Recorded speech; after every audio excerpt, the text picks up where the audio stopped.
They found her in the East Wing 3 days after the flood, a young widow with an infant pressed to her chest, standing beside a man whose title could have crushed her reputation with a single word.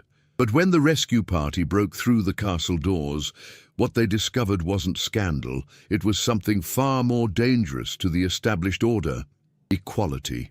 In those 72 hours of isolation, class distinctions had dissolved like sugar in rain, and what emerged would shake the foundations of Regency society itself. If you're listening to this story, don't forget to click the like button, subscribe to the channel, and tell me in the comments from which part of the world you're listening to this story. I want to know how far it has traveled.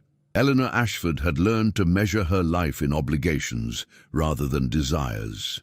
At 23, widowed for 8 months, she existed in that peculiar social purgatory reserved for young women whose husbands had the poor grace to die before securing their futures. Her late husband, Thomas Ashford, had been a respectable solicitor, respectable enough to marry a gentleman's daughter fallen on reduced circumstances, but not wealthy enough to leave her anything beyond a modest cottage in Hampshire and their son, William, now 6 months old and the entire universe contained in 10 pounds of squirming humanity. The morning of the flood had begun unremarkably. Eleanor had accepted the position of temporary companion to Lady Hartwell, a distant connection of her mother's family who maintained a sprawling estate in the Yorkshire Dales. The arrangement was meant to last through the summer, providing Eleanor with a small income and, more importantly, a respectable roof over her head while she determined her future. Lady Hartwell, elderly and increasingly frail, required little beyond someone to read to her in the afternoons and manage her correspondence. Hartwell Castle itself was a magnificent anachronism, a medieval fortress that had been expanded and modernized over centuries until it sprawled across the hillside like a stone organism, all turrets and wings, connected by corridors that seemed to lead nowhere and everywhere simultaneously. The East Wing, where Eleanor had been given modest rooms, dated from the Tudor period, with narrow windows that looked out over the valley and walls thick enough to muffle the world outside. She had been in the nursery that morning, coaxing William through his feeding, when the housekeeper, Mrs. Dalton, had appeared with news that sent a flutter of anxiety through the household staff. His Grace, the Duke of Thornbury, had arrived unexpectedly, seeking shelter from the storm that had been building since dawn. The Duke was a distant cousin of Lady Hartwell's late husband, and while he had every right to use the castle as a way station during his travels, his presence transformed the atmosphere entirely. Eleanor had heard of the Duke of Thornbury, of course. Everyone had. At 31, Adrian Blackwood was one of the most eligible and elusive men in England, a man of considerable wealth and impeccable lineage, who had thus far resisted every matrimonial scheme launched in his direction. He was said to be intelligent, reserved, and possessed of a dry wit that could fillet pretension with surgical precision. He was also rumoured to be impossibly particular, a man who found the marriage market beneath his dignity and the young women paraded before him uniformly tedious. "Keep to the East Wing," Mrs. Dalton had advised, her tone suggesting this was less guidance than commandment. "His Grace will be in the main house. Lady Hartwell is indisposed, so he'll likely remain only until the weather clears." Eleanor had no intention of crossing paths with a duke. Her position was precarious enough without drawing the attention of someone who could, with a word, influence her prospects or lack thereof. She was the widow of a solicitor, a woman of genteel birth but no fortune, caring for an infant in borrowed rooms. The last thing she needed was to become visible to someone of Thornbury's consequence. But the storm had other plans. By midday, the rain that had been falling steadily since morning transformed into a deluge of biblical proportions. The river that ran through the valley, normally a placid ribbon of water, swelled into a roaring torrent that consumed its banks and reached hungrily toward the castle. Eleanor watched from her window as the water rose, first covering the lower gardens, then the courtyard, then lapping at the foundations of the building itself. The castle staff moved with increasing urgency. Furniture was hauled to upper floors. Valuables were secured. And then, as the afternoon light began to fail, the water breached the ground floor of the main house. Mrs. Dalton appeared at Eleanor's door, her face pale. "The bridge is gone," she said without preamble. "The main house is flooding. We're evacuating everyone to the higher wings, but the east wing—" She hesitated. "The east wing is cut off. The connecting corridor is underwater." Eleanor felt her stomach drop. Cut off? The water rose faster than anyone anticipated. The Duke was in the library in the east wing when it happened. He'd gone there for some papers. Now he's trapped on this side, same as you. Mrs. Dalton's expression was grim. "We'll get you out as soon as the water recedes, but for now you'll need to stay put. There's food in the kitchenette on the second floor, and the rooms are dry. You'll be safe enough. Safe, perhaps. But alone in a medieval wing of a castle with a duke and her infant son cut off from the rest of the household." Eleanor's mind raced through the social implications, each more disastrous than the last. "Mrs. Dalton, surely there's another way." "There isn't, Mrs. Ashford. I'm sorry.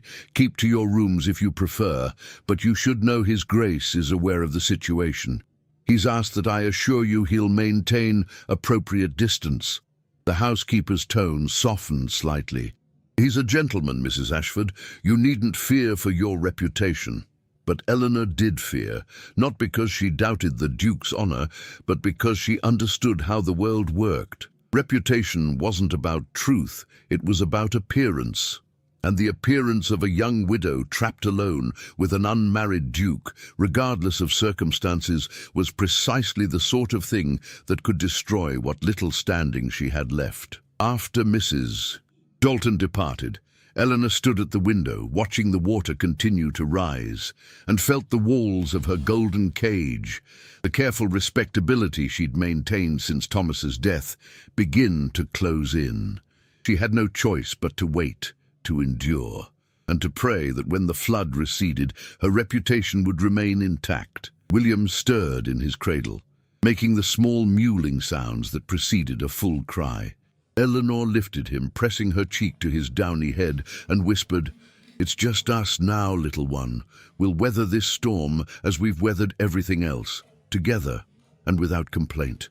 But even as she spoke the words, she couldn't shake the feeling that something fundamental had shifted, that the flood had washed away more than just bridges and gardens.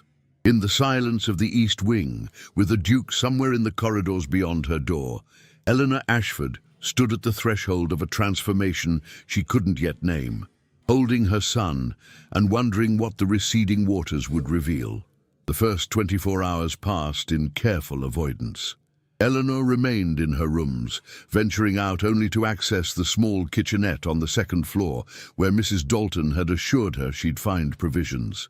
She moved quietly, listening for any sound that might indicate the Duke's presence, determined to maintain the fiction that they were not, in fact, trapped in the same wing of an isolated castle. William, blessedly, seemed unaware of the social catastrophe unfolding around him. He ate, slept, and demanded attention with the cheerful tyranny of infancy, providing Eleanor with both distraction and purpose. She told herself that if she could simply wait out the flood without encountering the Duke, she might emerge from this ordeal with her reputation intact. But on the second morning, as she made her way to the kitchenette with William balanced on her hip, she rounded a corner and came face to face with Adrian Blackwood, Duke of Thornbury. He was taller than she'd expected, with dark hair that looked as though he'd been running his fingers through it, and grey eyes that held an expression of mild surprise. He was dressed informally, no cravat, his shirt open at the collar, and carried a stack of books under one arm. For a moment they simply stared at each other, two people caught in a situation neither had chosen.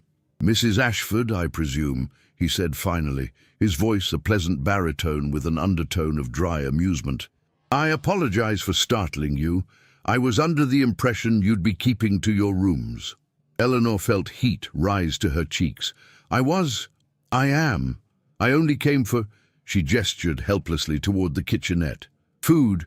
Yes, of course." He shifted the books to his other arm. I've been doing the same.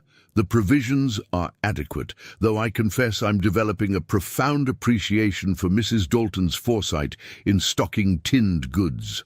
He paused, his gaze dropping to William, who was studying the Duke with the solemn intensity of a very young philosopher. Your son? Yes. William. Eleanor adjusted her hold on the baby, suddenly acutely aware of how she must appear. Hair hastily pinned, dress wrinkled from sleeping in a chair, a widow with an infant in a situation that would fuel gossip for months. The Duke seemed to sense her discomfort. Mrs. Ashford, I want to assure you that I have no intention of compromising your situation further. I know how this must appear, and I regret that circumstances have placed you in such an awkward position. I propose we maintain a polite distance and speak of this to no one once we're rescued. Your reputation will remain intact. It was a generous offer, delivered with the casual authority of someone who had never had to worry about reputation because his was unassailable. Eleanor should have felt grateful. Instead, she felt a flicker of something uncomfortably close to resentment. That's very kind of you, Your Grace, she said, keeping her tone carefully neutral. I appreciate your discretion. He nodded, as if the matter were settled, and moved to step past her. But William, with the impeccable timing of the very young, chose that moment to let out a wail of displeasure. Eleanor jostled him, trying to soothe him, but the cry only intensified. The Duke paused. Is he unwell? No, just he's hungry and I need to prepare his feeding, but... She broke off, flustered. The kitchenette was small, barely large enough for one person, let alone two adults attempting to maintain proper distance while one prepared an infant's meal.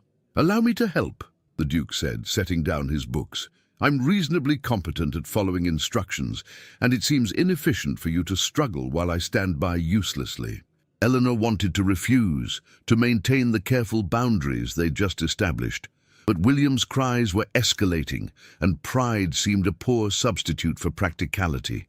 If you're certain, entirely certain, tell me what you need. What followed was a strangely domestic interlude that would have been unremarkable in any other context but felt surreal given their respective positions. Eleanor directed, and the Duke, a man who commanded estates and influenced Parliament, measured water and warmed milk with the focused attention of someone tackling an unfamiliar but intellectually interesting problem. William, appeased by the promise of food, quieted to watchful whimpering. You're quite good at this, Eleanor observed, unable to keep the surprise from her voice. The Duke glanced up, a hint of amusement in his expression.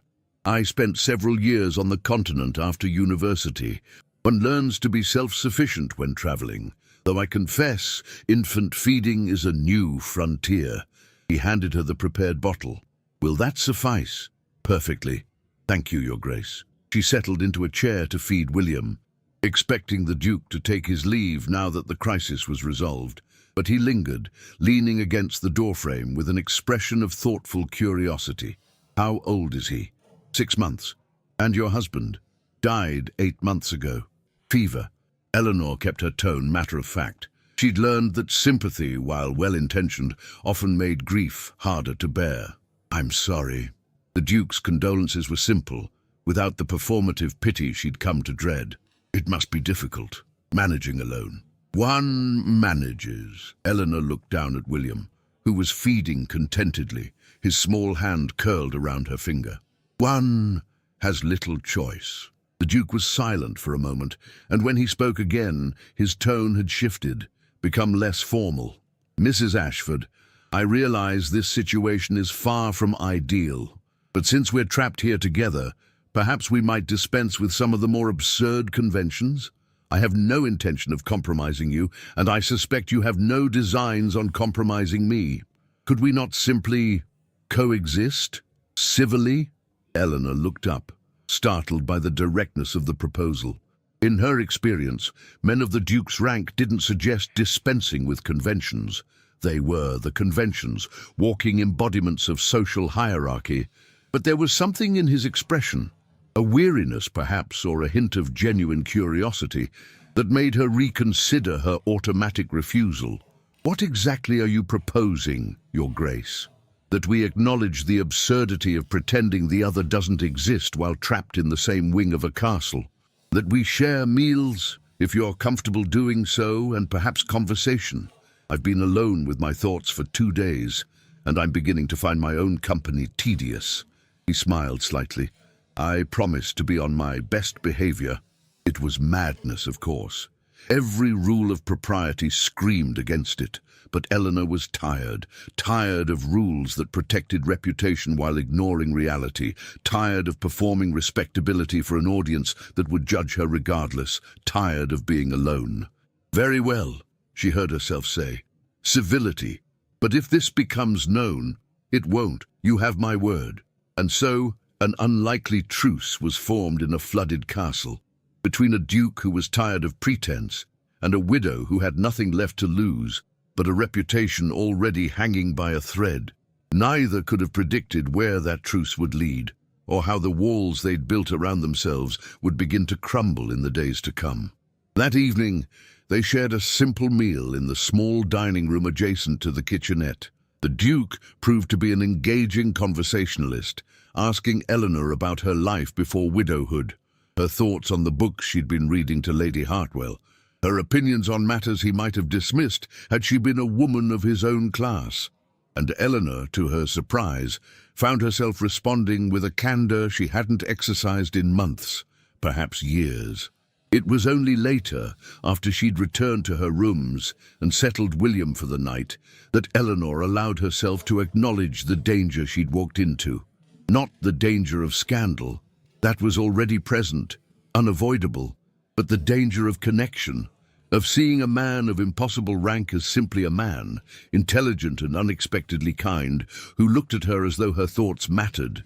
She stood at the window, watching the floodwaters that still surrounded the castle, and wondered what would happen when they finally receded. Would the Duke return to his world and she to hers, as though these days had never happened? Or had something shifted between them, something that couldn't be washed away as easily as mud and debris? Outside, the rain continued to fall, and Eleanor Ashford, who had learned to expect nothing from life beyond survival, felt the first dangerous stirrings of hope. On the third morning, Eleanor woke to silence. The rain had stopped. She rose quickly, careful not to disturb William, and went to the window. The floodwaters had begun to recede, leaving behind a landscape transformed, mud-slicked grounds, debris scattered across what had been manicured lawns, and in the distance the broken remnants of the bridge that had connected the estate to the outside world. They would be rescued soon. The thought should have brought relief, but instead Eleanor felt an unexpected pang of loss.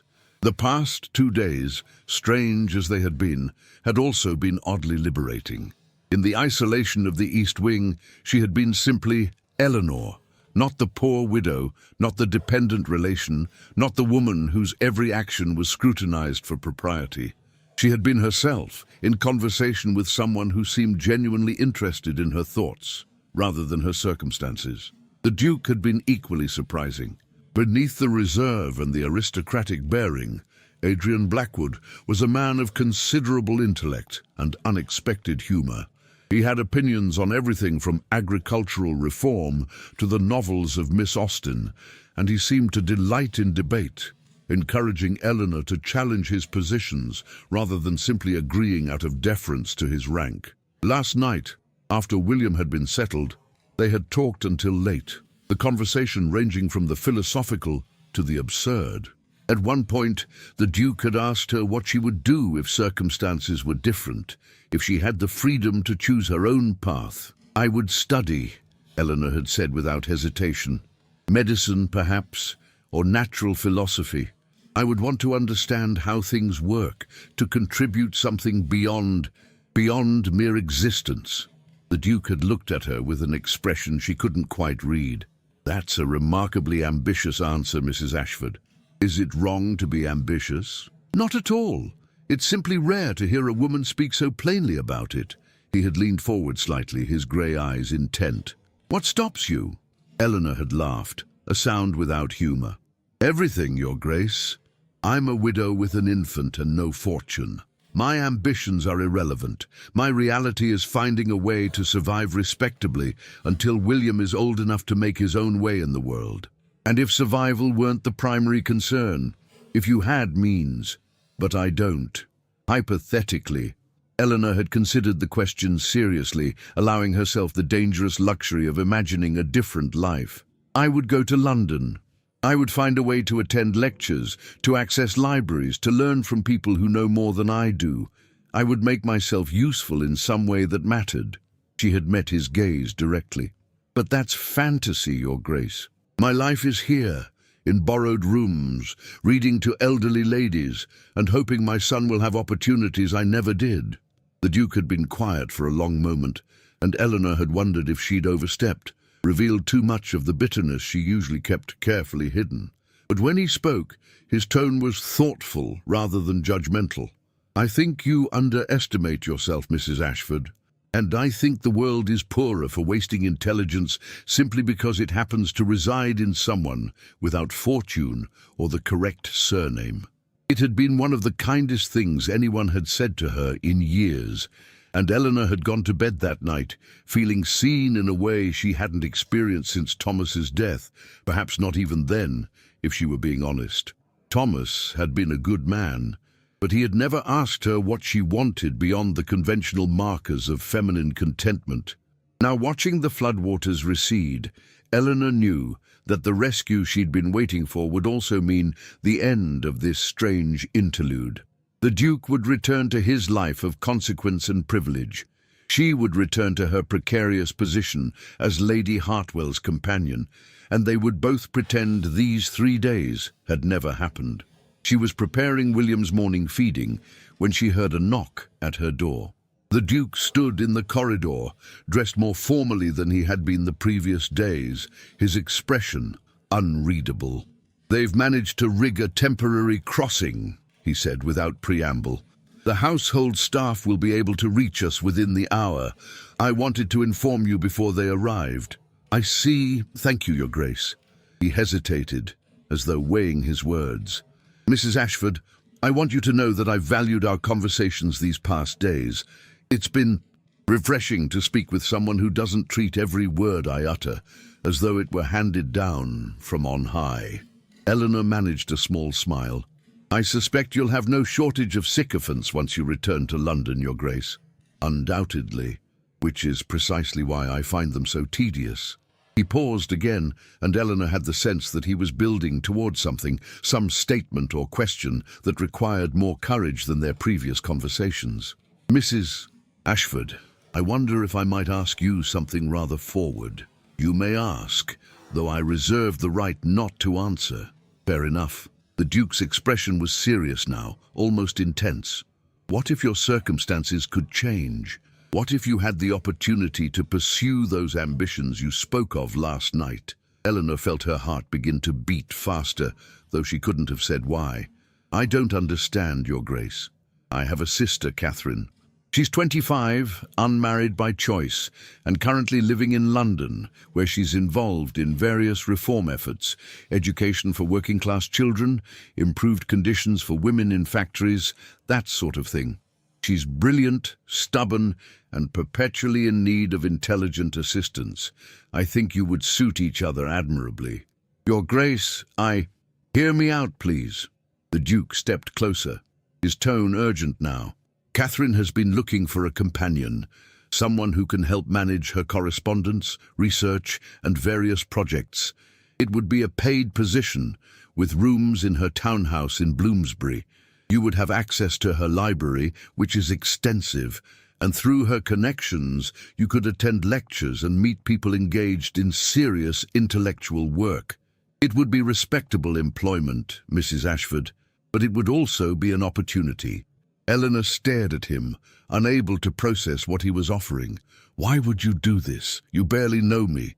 "I know enough. I know you're intelligent, capable, and wasted in your current position. I know my sister would benefit from your assistance, and you would benefit from the opportunities her world could provide." His expression softened slightly. "And perhaps I'm tired of watching talented people suffocate under the weight of circumstances they didn't choose." Consider it an act of enlightened self-interest. I'm helping my sister while simultaneously ensuring that at least one person of genuine intelligence escapes the tedium of provincial life. It was too much, too sudden. Eleanor's mind raced through the implications, the risks, the sheer impossibility of what he was suggesting. Your Grace, I have a child. Your sister might not. Catherine adores children. She'll be delighted. And before you raise another objection, the position includes a small salary and accommodation suitable for you and William. You would be independent, Mrs. Ashford. Not wealthy, but independent. Independent. The word hung in the air between them, shimmering with possibility. Eleanor had been dependent her entire life, first on her father, then on Thomas, now on the charity of distant relations. The idea of independence, of choosing her own path, was so foreign it felt almost dangerous. "I need time to think," she said finally. "Of course, but Mrs. Ashford?" The Duke's grey eyes held hers. "Don't let fear of change keep you in a cage, even a comfortable one. You're capable of far more than survival." Before she could respond, they heard voices from below. The rescue party had arrived. The Duke stepped back, his expression returning to its usual reserve, the mask of aristocratic distance sliding back into place. "I'll have my secretary contact you with the details, should you decide to accept. Take your time, but don't take too long. Opportunities have a way of vanishing if one hesitates." He turned and walked away, leaving Eleanor standing in the doorway with William in her arms and her carefully ordered world tilting on its axis. Below she could hear Mrs. Dalton's voice, efficient and brisk, organizing the evacuation of the East Wing.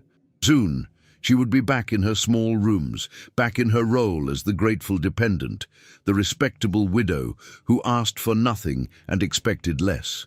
But something had changed in those 3 days of isolation. The Duke had shown her a glimpse of a different life, had treated her as an equal rather than a charity case, and had offered her something she'd thought lost forever: choice. Eleanor looked down at William, who gazed back at her with solemn blue eyes, and made a decision that would alter both their futures. She would accept the Duke's offer. She would go to London, work for his sister, and carve out a life that was hers by design rather than by default. The floodwaters had receded, but Eleanor Ashford was no longer the same woman who had watched them rise. She had been offered a lifeline, and she intended to grasp it with both hands. 6 months later, Eleanor stood in the drawing room of Catherine Blackwood's Bloomsbury townhouse, adjusting the sleeve of a dress that still felt foreign despite having worn it for 3 months. The gown was elegant, but understated, a deep blue silk that Catherine had insisted she needed for proper London society, though the society Catherine moved in bore little resemblance to the rigid hierarchies Eleanor had known in Hampshire. Catherine herself was a revelation, tall, dark-haired like her brother, with the same grey eyes but a more animated expression. She spoke rapidly, moved with purpose, and had opinions on everything from women's suffrage to the latest developments in medical science. Her townhouse was perpetually filled with reformers, intellectuals, artists, and the occasional scandalous figure whose ideas were too radical for more conventional drawing rooms. Eleanor had adapted to this new world with a speed that surprised her. Her role as Catherine's assistant had quickly evolved into something more collaborative. She managed correspondence with various reform organizations, researched legislative proposals, and helped draft pamphlets on education reform. She attended lectures at the Royal Institution, visited schools in the East End, and found herself in conversations with people who valued her mind rather than her connections. William, now over a year old and beginning to walk, thrived in the chaotic warmth of Catherine's household. The staff adored him, Catherine spoiled him shamelessly, and Eleanor had the luxury of pursuing her work while knowing her son was safe and loved. It was, in every measurable way, the life she had imagined during those conversations with the Duke in the flooded castle. And yet, there was an absence she couldn't quite name, a sense that something remained unfinished. She had seen the Duke only twice since arriving in London. once, briefly, when he had called to ensure she was settling in adequately. The second time at a dinner Catherine had hosted, where he had been polite but distant, treating Eleanor with the same courteous formality he extended to all his sister's guests. Eleanor had told herself this was appropriate, even necessary. Whatever connection they had formed during those 3 days had been a product of extraordinary circumstances. In the real world, dukes and widowed companions occupied different spheres, and it was foolish to imagine otherwise. But tonight was different. Tonight, Catherine was hosting a salon to discuss a proposal for expanding educational opportunities for working-class girls, and the Duke had agreed to attend. More significantly, Lord Pemberton would be there, a powerful member of Parliament whose support could make or break the initiative. "You'll present the financial analysis," Catherine had told Eleanor that morning. "Pemberton respects numbers, and your research is impeccable. Adrian will handle the political maneuvering, but you'll provide the substance." Eleanor had spent weeks preparing the analysis, examining costs, projected outcomes, and funding models. She knew the material thoroughly, but the prospect of presenting it to a room full of influential people, including the Duke, made her uncharacteristically nervous. The guests began arriving at 8. Eleanor recognized several faces from previous gatherings: Dr. Margaret Hartley, a physician who ran a clinic for poor women; Thomas Ashford, no relation to her late husband, an education reformer; and several members of Parliament known for progressive views. And then, precisely at 8:30, the Duke arrived. He was dressed impeccably in black evening wear, his dark hair swept back, his expression composed. But when his gaze found Eleanor across the room, something flickered in those grey eyes, recognition perhaps, or something more complex. "Mrs. Ashford," he said, approaching with Catherine, "my sister tells me you've been instrumental in developing tonight's proposal. I look forward to hearing your analysis." "Thank you, Your Grace. I hope it proves useful." "I'm certain it will." His tone was formal, but there was warmth beneath it, a suggestion of the easier rapport they had once shared. The evening proceeded with the structured informality characteristic of Catherine's gatherings. Dinner was served, conversation flowed, and then, as coffee was brought in, Catherine called the room to attention. "We're here tonight to discuss a proposal that could change the lives of thousands of girls currently denied access to education," she began, her voice clear and passionate. "Mrs. Ashford has conducted extensive research on the financial and practical aspects of establishing a network of schools in London's working-class neighbourhoods. I'll let her present the findings." Eleanor stood, her heart pounding, acutely aware of every eye in the room turning toward her. She had spoken in public before. Catherine had ensured she had plenty of practice, but never to an audience of this consequence. She began with the numbers, laying out costs and funding models with the precision she'd honed over months of work. But as she spoke, she found her confidence growing. This wasn't about her. It was about the hundreds of girls who deserved the opportunities she'd been denied. The children who could become doctors, scientists, writers, if only someone gave them the chance. "The question isn't whether we can afford to do this," she concluded, meeting Lord Pemberton's skeptical gaze directly. "The question is whether we can afford not to. Every girl denied education is potential wasted, contribution lost. The cost of ignorance is far higher than the cost of enlightenment." There was a moment of silence, and then Dr. Hartley began to applaud. Others joined in, and Eleanor felt a flush of triumph mixed with relief. Lord Pemberton leaned back in his chair, studying her with new interest. "That was quite persuasive, Mrs. Ashford. You've clearly done your homework." "Mrs. Ashford does nothing by halves," the Duke interjected smoothly. "It's one of her more admirable qualities." The comment was innocuous enough, but something in his tone made several guests glance between them with curiosity. Eleanor felt heat rise to her cheeks and quickly returned to her seat. The discussion continued for another hour, with various guests offering suggestions, objections, and modifications to the proposal. The Duke navigated the political complexities with practiced skill, building consensus and neutralizing opposition.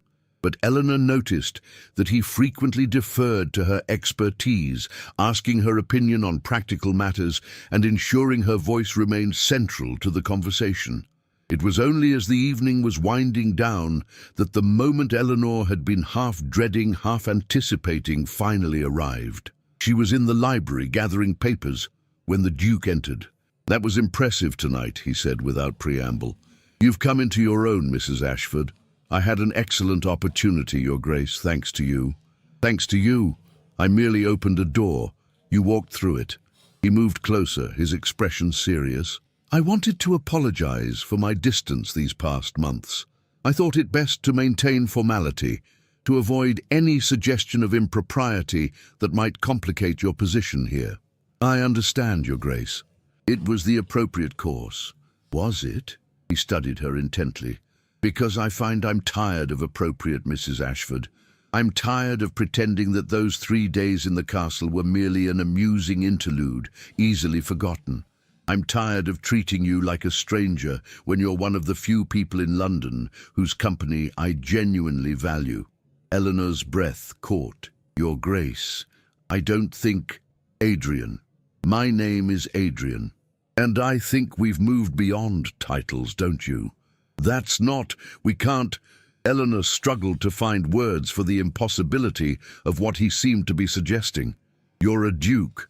I'm your sister's employee. The difference in our positions is irrelevant to me. Has been since the moment we had that first real conversation in a flooded castle." He took another step closer, close enough that Eleanor could see the intensity in his eyes. "I'm not proposing anything scandalous, Eleanor. I'm simply asking if we might be friends. Real friends, not the polite acquaintances we've been pretending to be." "Friends," Eleanor repeated, testing the word. "To start with, yes. Beyond that—" He smiled slightly. "Beyond that, I suppose we'll see. But I'm tired of distance, and I'm tired of pretending. Life is too short and too uncertain to waste on propriety that serves no one." Eleanor knew she should refuse, should maintain the careful boundaries that protected both their reputations. But she was tired too, tired of caution, tired of denying the connection that had formed between them, tired of living as though happiness was something that happened to other people. "Friends, then," she said finally. "But Adrian—" She used his name deliberately, feeling the intimacy of it. "If this becomes complicated, then we'll handle complications as they arise, together." He extended his hand, and after a moment's hesitation, Eleanor took it. The handshake was formal, but the look they exchanged was anything but. In that moment, standing in Catherine's library with the sounds of departing guests filtering through the door, Eleanor felt the last of her carefully constructed walls begin to crumble. She had come to London seeking independence and opportunity. She hadn't expected to find connection or the possibility of something more. But life, she was learning, had a way of surprising you, especially when you finally stopped trying to control every outcome and simply allowed yourself to live.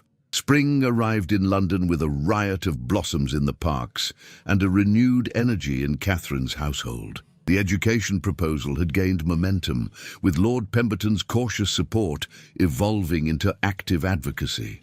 Eleanor found herself increasingly involved in the practical implementation, visiting potential school sites, interviewing teachers, and managing the complex logistics of turning vision into reality.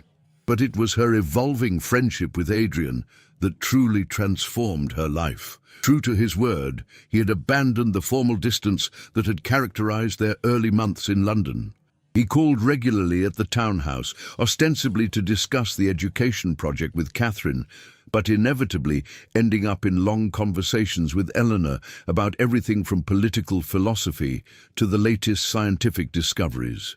They attended lectures together, walked in Hyde Park with William toddling between them, and engaged in the kind of intellectual sparring that Eleanor had craved her entire life. Adrian challenged her assumptions, encouraged her ambitions, and treated her as an equal in a way that felt revolutionary. The ton naturally noticed. Whispers began to circulate about the Duke of Thornbury's frequent visits to his sister's unconventional household, about the widowed companion who seemed to have captured his attention, about the possibility of an attachment that defied every social convention. Catherine, when Eleanor expressed concern about the gossip, had merely laughed. Let them talk. Adrian has never cared about society's opinion, and neither should you. Besides, the scandal will die down once they realize there's nothing improper occurring, just two intelligent people who enjoy each other's company. But it was more than enjoyment, and Eleanor knew it. Somewhere between the debates and the walks and the quiet moments, when Adrian would look at her with an expression that made her heart race, friendship had deepened into something neither of them had explicitly acknowledged, but both clearly felt. The turning point came on an unseasonably warm April evening. Catherine was hosting a small dinner for the core group working on the education project, and Adrian had stayed late after the other guests departed. They were in the garden, watching William chase fireflies with the determined concentration of a toddler on a mission. "He's grown so much," Adrian observed, smiling as William stumbled and picked himself up without complaint. "He has your determination." "And his father's stubbornness," Eleanor added, though she spoke without the sadness that had once accompanied any mention of Thomas. She had loved her husband, but it had been a comfortable affection, nothing like the intensity of what she felt for the man standing beside her. "Eleanor," Adrian said, his tone shifting to something more serious, "I need to tell you something, and I need you to let me finish before you respond." Eleanor's heart began to pound. "All right. These past months have been the happiest I can remember, not because of the work, though that's been fulfilling, but because of you. Because of our conversations, our debates, the way you challenge me to think differently about everything." He turned to face her fully. "I know the obstacles. I know that society will have opinions about a duke marrying a widow of modest means. I know that there will be those who question your motives and my judgment, but Eleanor, I don't care. I want to marry you, not because it's convenient or appropriate, but because I cannot imagine my life without you in it." Eleanor felt tears prick her eyes. "Adrian, I'm not finished," he smiled slightly. "I want you to know that this isn't about rescuing you or elevating your position. You don't need rescuing. You've proven that thoroughly. This is about two people who have found something rare and valuable, and who are brave enough to claim it despite the obstacles. So, Eleanor Ashford, will you marry me?" There were 1,000 reasons to refuse. The difference in their ranks, the gossip it would generate, the potential damage to Adrian's political influence, the suggestion that she had schemed her way into a duchess's coronet. Eleanor could hear every objection society would raise, every whisper that would follow them, but she could also hear Catherine's voice, "Let them talk." She could remember the woman she had been in that flooded castle, trapped by circumstances and expectations, and the woman she had become, someone who pursued her ambitions, who contributed meaningfully to work she believed in, who had learned that happiness was worth fighting for. "Yes," she said simply. "Yes, I'll marry you." Adrian's expression transformed into pure joy.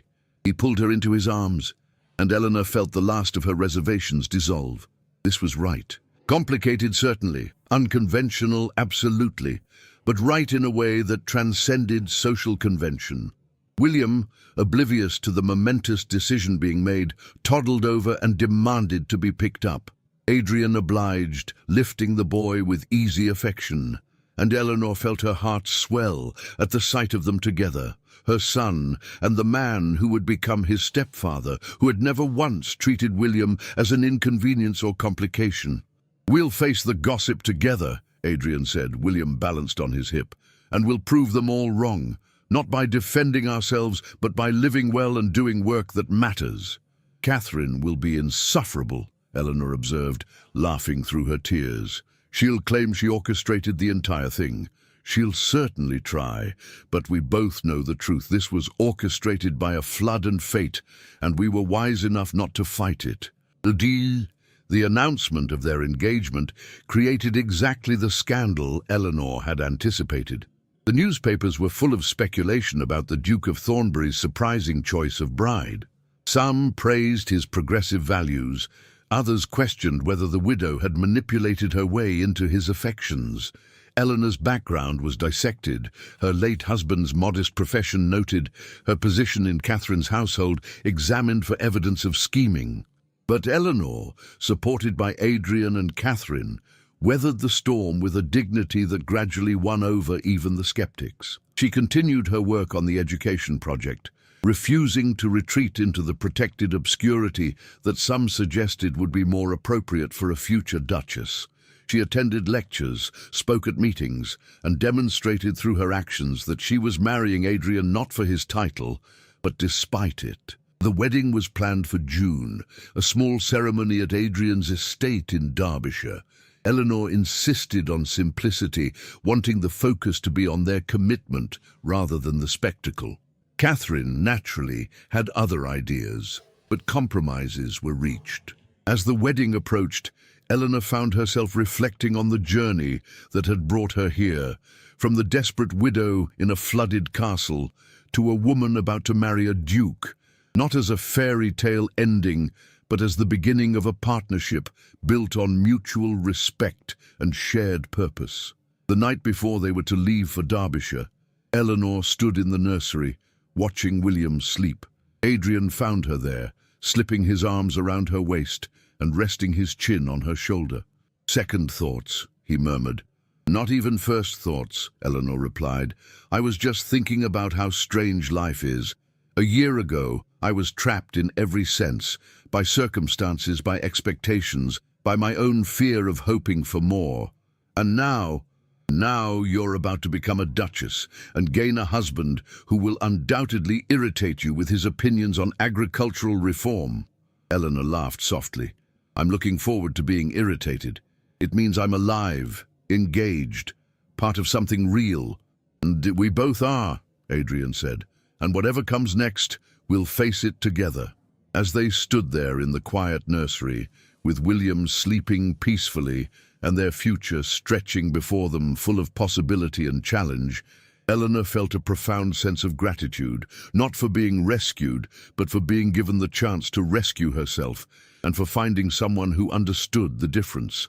The flood had washed away her old life, but in its place she had built something stronger, something chosen, and that, she thought, was the truest kind of freedom. 18 months after the wedding, Eleanor stood in the drawing room of Thornbury Hall, the Duke's ancestral estate in Derbyshire, reviewing correspondence related to the network of schools that had become her life's work. The first 3 schools were operational, serving over 200 girls, and plans were underway for 5 more. The project had expanded beyond anyone's initial expectations, gaining support from unexpected quarters and transforming from a radical proposal into a model that other reformers were beginning to emulate. Outside, she could hear William's delighted laughter as he played in the gardens with Adrian. Her son was nearly 3 now, bright and curious, calling Adrian Papa with an ease that never failed to move Eleanor. Adrian had formally adopted William shortly after their marriage, ensuring the boy would have every advantage and protection the Thornbury name could provide. But more than that, Adrian had become a true father to William, patient, engaged, and genuinely delighted by the boy's endless questions and observations. Watching them together, Eleanor often thought about how different William's life would have been if she had remained in Hampshire, trapped in genteel poverty and limited expectations. Now he would grow up in a household that valued education and curiosity, with opportunities she could never have imagined providing on her own. The door opened and Catherine entered, carrying a stack of papers and wearing the expression of barely contained excitement that usually preceded one of her new schemes. "I've had a letter from Dr. Hartley," Catherine announced without preamble. "She's been approached by a group of women physicians who want to establish a teaching hospital specifically for training female doctors. They need funding, political support, and someone to manage the organizational aspects. Eleanor set down her own correspondence, already anticipating where this was leading. And you think we should be involved? I think we must be involved. This is exactly the kind of initiative that could transform women's access to medical education. Catherine's eyes gleamed with enthusiasm. Dr. Hartley specifically asked for you. She said your work on the schools demonstrated exactly the kind of practical intelligence and organizational skill they need. Catherine, I'm already managing 3 schools with 5 more in development.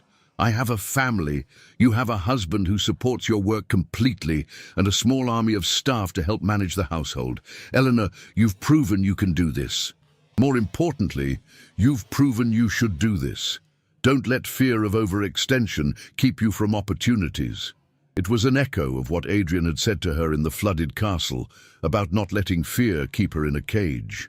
Eleanor smiled at the memory. Let me discuss it with Adrian. If he's comfortable with the additional commitment, then yes, I'm interested. He'll be thrilled. You know he will.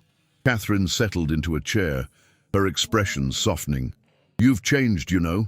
Not just in circumstances, but fundamentally. You're more confident, more willing to claim your place in the world. I had good teachers, Eleanor said. You and Adrian showed me that intelligence and ambition aren't character flaws to be hidden, but gifts to be used. We simply provided the opportunity. You did the rest. Catherine paused, then added with uncharacteristic seriousness, I'm proud of you, Eleanor, and I'm grateful that my brother had the sense to recognize what he'd found. Before Eleanor could respond, Adrian and William burst into the room, both slightly muddy and entirely pleased with themselves. We found frogs, William announced with the triumph of a great explorer. Papa says they're important for the ecosystem.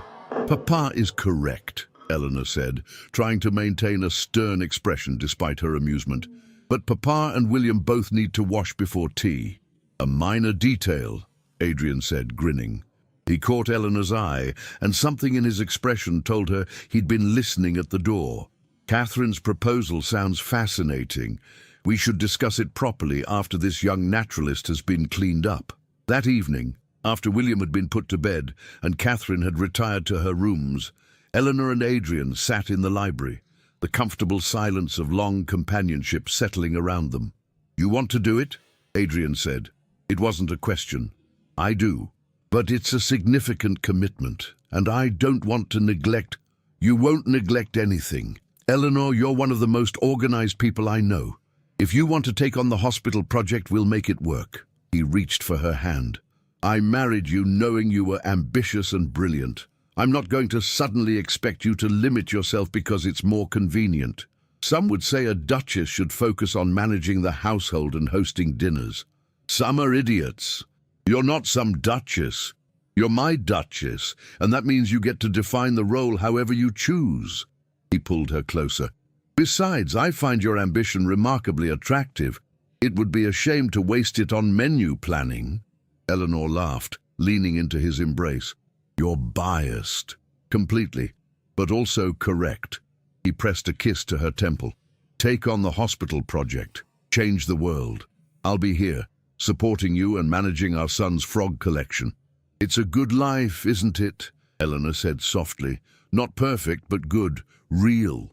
It's an extraordinary life, and it's ours. Later, as Eleanor prepared for bed, she found herself thinking about the woman she had been in that flooded castle. Desperate, uncertain, trapped by circumstances she couldn't control. That woman had been offered a choice, and she had been brave enough to take it. Everything that followed, the work, the love, the life she was building, had grown from that single moment of courage. She thought about the girls in the schools she'd helped establish, about the future women physicians who would train at the hospital Catherine wanted to support, about William growing up in a world where intelligence and ambition were celebrated rather than suppressed. She thought about all the women still trapped in golden cages, waiting for someone to offer them a choice. And she resolved to keep opening doors, to keep creating opportunities, to keep proving that women could be more than decorative additions to men's lives. Not because she had all the answers, but because she had learned that change began with people brave enough to try. Adrian joined her at the window, slipping his arms around her waist. "What are you thinking about?" "About floods," Eleanor said. "About how sometimes the things that seem like disasters turn out to be the best things that could have happened." "Philosophical tonight, are we?" "Grateful," Eleanor corrected. "Grateful for floods and dukes and sisters-in-law who refuse to accept limitations. Grateful for second chances and the courage to take them." "I'm grateful too," Adrian said quietly. "For stubborn widows who refuse to be diminished, for conversations that matter, for a life that's messy and complicated and infinitely better than the sterile perfection I was supposed to want." They stood together in the window, watching the stars emerge over the Derbyshire hills. Two people who had found each other in the most unlikely circumstances and built something remarkable from the wreckage of their old lives.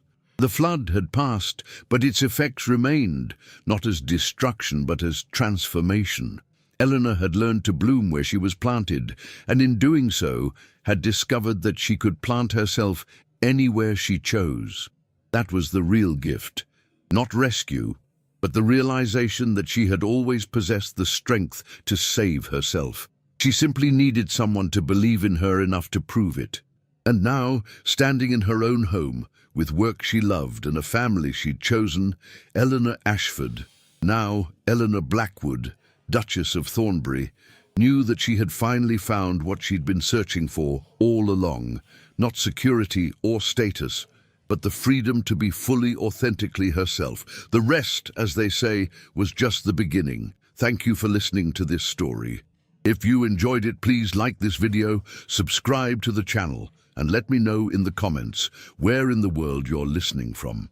Your support means everything, and I'd love to know how far this story has traveled. Until next time, remember, sometimes the greatest transformations come from the most unexpected circumstances.